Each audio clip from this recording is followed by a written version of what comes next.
Dala natin yung FKM dito sa Congressional Avenue at pumunta tayo dito sa JDC Garage. So ang ibig sabihin niyan, June de la Cruz Garage. So pagawaan ito ng sasakyan. Andito yung L3 natin, i-cancel natin tapos may check engine. Tara. Gandang tingnan ng FKM no, Ares no? Ganda no? Tapos dala natin yung ating carbon. Nung pumunta ko rito, hindi pa to ganito. Open pa to eh no? Wala pa tong bubong. Pero ngayon no, ang laki na ng improvement. Ito yung ating L3. Ito, i-scan niya. Meron kasi itong check engine. Ayun mga boss, makikita nyo ang check engine. Ayun, yun oh. Uma-under siya. Pinapa-scan ko. Nasa probinsya kasi to. Nasasalinan to ng mga maduduming krudo. Kaya malamang yun. Ano, in-scan mo na? Pumula. Pumula. Ano yan? Check natin. Pinindot. Oh. Fuel filter. Fuel filter. Oh, sabi ko na sa iyo, fuel filter talaga. Oo. Ah? Pag nasa probinsya kasi, may madumi na ano doon, na gasolina, na krudo, kaya yon. So, ibig sabihin yan, kailangan palitan ng fuel filter. Hindi siya matatanggal kung hindi siya i-reset. I-reset. Oh, yun. Para Oh, magbago yung ano niya, yung bagbara. kaya nga parang madumi na talaga, barado na. Oh, yun lang papagawa natin. Papalitan natin tapos i-reset. Tapos kasabay na siyempre ang change oil. Gamit natin ang ito. Siyempre Dino oil. Ayan oh.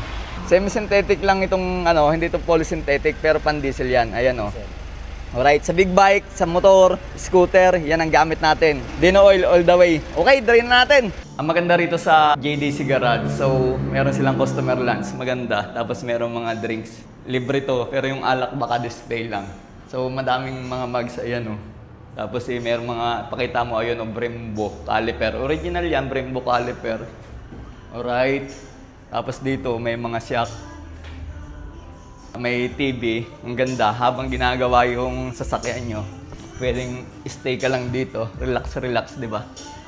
Hindi mo halata yung gastos ng sasakyan mo, di ba?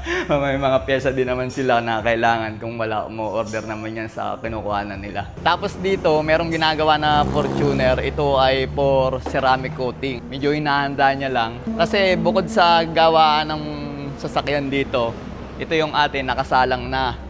Meron sila dito na parte ng ceramic coating. O, di ba? Ang ganda ng ilaw, oh. Ang tawag dito ay, ano to? Hexagon light. Para talaga to sa pan-detail, para kitang-kita yung bawat detalye. Ito, for ano yata to? For ceramic coating din, di ba? Na Subaru. Ang galing dito.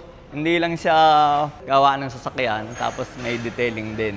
Kaya naman, pag naandito kayo, parang one-stop shop na rito. Kaya ayos dito sa JDC Garage. Ako taga Las Piñas pa ako, padalawang balik ko na rito. Kasi yung isang L3 ko, merong fault. Halos same lang ng fault, no? Na nag-check engine. Kaya ayan, check oil na din natin at ipapareset yung fault dahil na-detect na. So ito yung fuel filter na luma. Ito yung madumi na. O, kaya na-detect niya, nag-fault na sa check engine, no?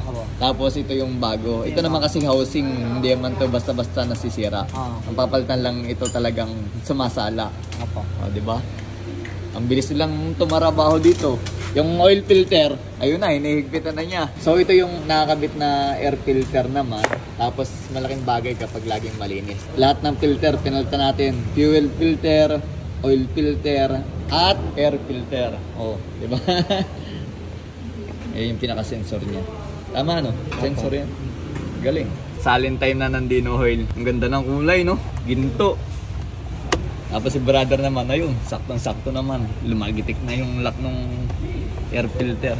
Dito nakalagay yung air filter. Tapos ang fuel filter, ayun oh.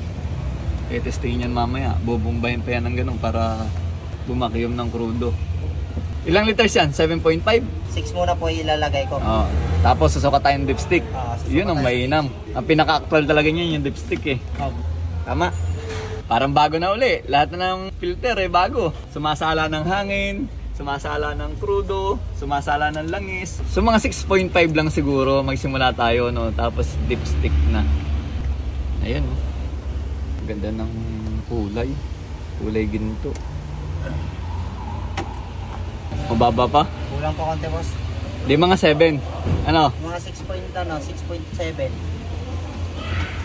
7 liters. Kasi mag-circulate pa, no? Mag-ano pa kasi ito, papasok pa ng oil filter eh. So, ito na andar na siya ngayon. Brother, ayos na. Okay, sir. Nireset mo pa o kusang nawala? Kung saan namang nawala, boss? Ah, Napalitan na ng ganun, fuel boss. filter. Buti, ano, no? Kusang nawala. Ito kasi, ano lang to ng indicator ng bintana. Bukas sa bintana. Pintuan. Oh, tapos ayan, ang natatakbo na niya is 58,000 na. Isang kalahati. Kusang nawala. Dapat talaga, lagi papalitan ng mga Filter, sir. Importante filter. po yan. Oo. Kasi yun yung nag-fault eh. Buti na lang, hindi talagang sa engine ang problema. Mga filter lang. Malaking bagay. Wala na siyang fault. Wala na yung check engine.